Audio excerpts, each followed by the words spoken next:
as I said a moment ago, we're talking about a club here, Real Madrid, knocked out of the Champions League in quite dramatic fashion, but a club that could end the season without a single trophy. You wrote an article for Transfermarkt this week discussing the fact that they could be potentially the most valuable squad in the history of football to not win a trophy in a season. How has the reaction been in Madrid, in Spain, amongst the Real Madrid fans, but also amongst the Spanish media to, I guess, what has been a disappointing conclusion to the season? I think, to be honest, that the fans, the Real Madrid fans, and the media here in Spain is pretty calm, considering that the Real Madrid is probably, as you said, the biggest team in the world.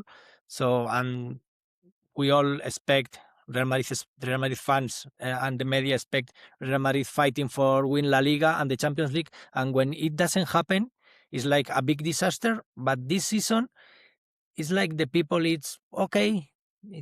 We didn't win, but still fighting for La Liga. But it's not the situation right now because they are 9 points behind Barcelona, which is also there is the fact that the Real Madrid Barcelona can win La Liga in the Clásico because the Madrid is 9 points behind Barcelona, and if Real Madrid and Barcelona wins everything until the Clásico, Barcelona can win La Liga in the Clásico, which could be the biggest disaster for Real Madrid season. So yeah, it's hard to explain the situation in Real Madrid right now. Yeah. I mean, I would imagine that the situation with Barcelona perhaps does have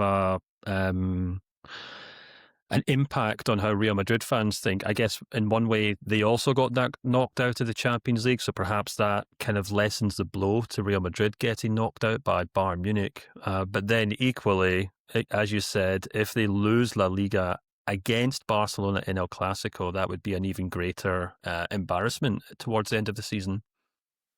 Yeah, for sure. If it happened, that would be the biggest disaster in the season, as I said.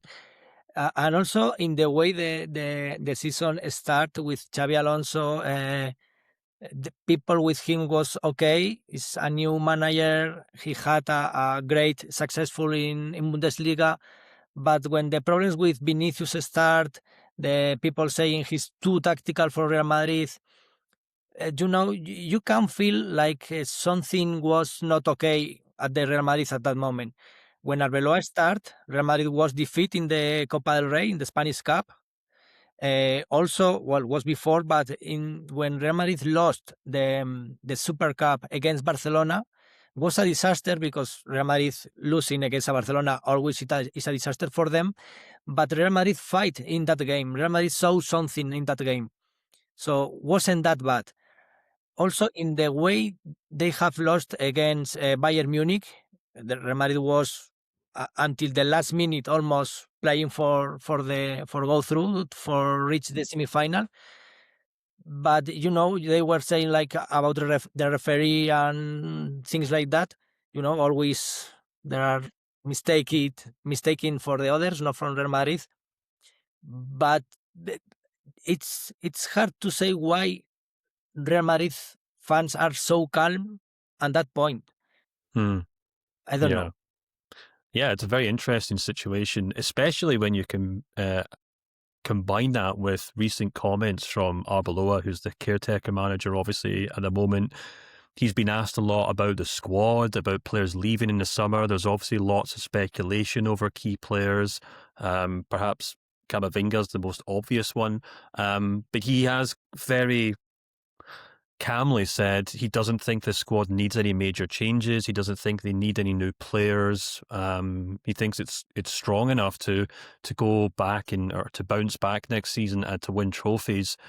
Do you agree with that? Do you think Real Madrid's squad is good enough and maybe there's just other issues at hand? Or do you think, no, there are problems in this team, there's positions where they do need new players in the summer?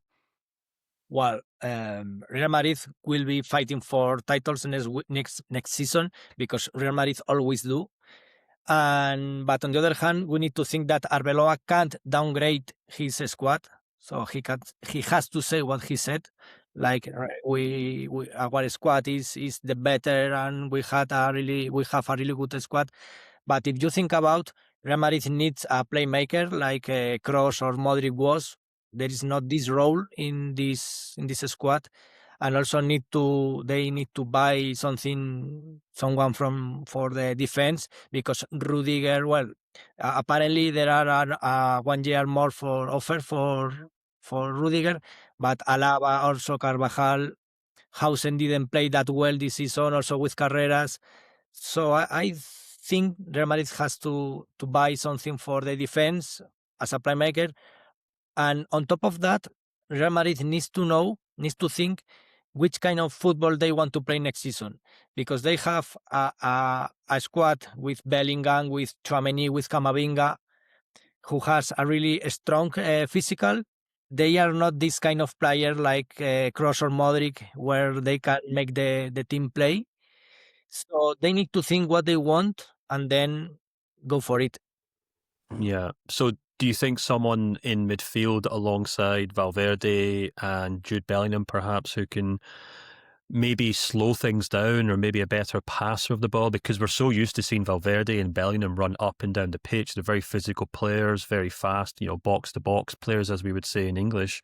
But they maybe don't have, as you said, a player who will sit, well, I guess a number 6, we would say in English as well, a deep line playmaker or a holding midfielder who can dictate play like Toni Kroos or later Luka Modric did. Yeah, they need this kind of player, because in those games where the other team are close, or the pressure is high, you need to slow down the game, think about, move the ball, reach the player in a better position. And now they don't have this player. Arda Güler could do it, but he plays more close to the strikers, not that in the back. So I think they really need this kind of player, yeah. Yeah, it'd be really interesting to see who they can go for. And obviously there's potentially a player leaving in that position in Camavinga, who's been very heavily linked with a move to the Premier League. But moving away from the players itself, we still have the topic of who will be the manager next season. Obviously, Arbeloa was brought in midway through the season to replace Xabi Alonso. And Ivan, I find it fascinating that we're now at the end of April, almost the start of May, and there doesn't seem to be any genuine or serious reporting of who will be the manager of Real Madrid next season. Is this normal? Is this typical? Am I being silly for thinking this is very bizarre that Arbeloa is still in charge, but there doesn't seem to be any planning for who will have his job next season? Well, it's not. You're right, because a team like Real Madrid needs to think those things quite in advance. So it's 3 months to the next season, and we don't know who's gonna be the new manager.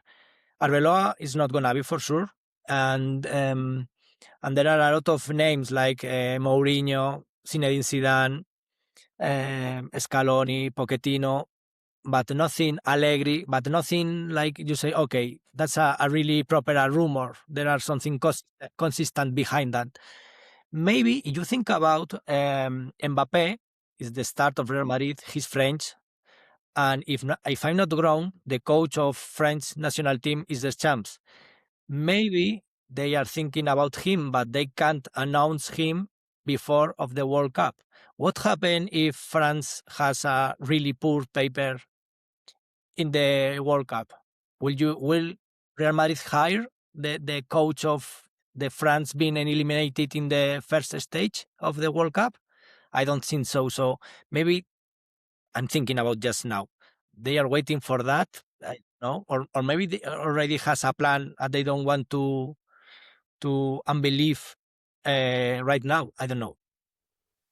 Yeah, that would be fascinating if they went to such lengths to keep Mbappe happy that they brought Deschamps in from France. But, he's obviously done very well with France, so it wouldn't be the worst idea. But what's fascinating to me when you talk about the names that you mentioned there, you have Mourinho, who is the disciplinarian, very strict, his way or no way. You have Zidane, who's very relaxed.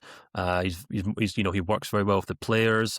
You have guys like Allegri and Pochettino, who are very tactically speaking, very tacticians. And then Deschamps, who's obviously a national team manager as opposed to a club manager. So lots of different types of managers. And of course, this season we had Xabi Alonso, who was very, very tactically focused.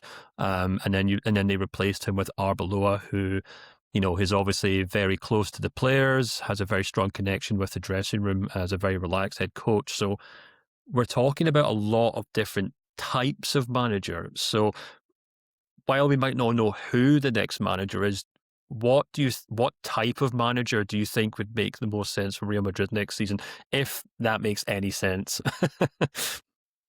It's really hard to say because, as you said, there are different kind of coaches really linked with Real Madrid.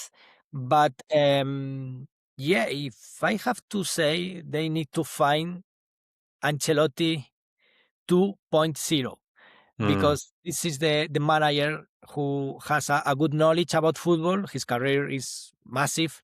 And also he knows how to deal with the dressing room. He's close to the players. And probably they have to find this kind of coach. If you think about Allegri, even though he's in Milan, probably he will get the Italian national team, he's a coach, a tactical coach, who has a way to play really, I would say, ideally to Real Madrid. It doesn't matter how to win. The most important thing is just win. Allegri does, Real Madrid does this kind of football. And he is been in Juventus. He's been in a big teams who a lot of stars. And probably he knows how to manage this kind of dressing room with big stars, big people, big characters. Maybe he's this kind of coach, but I don't have the magical thing to know who's gonna be. Yeah, for sure. It sounds like Real Madrid maybe don't even know, so I won't blame you for that.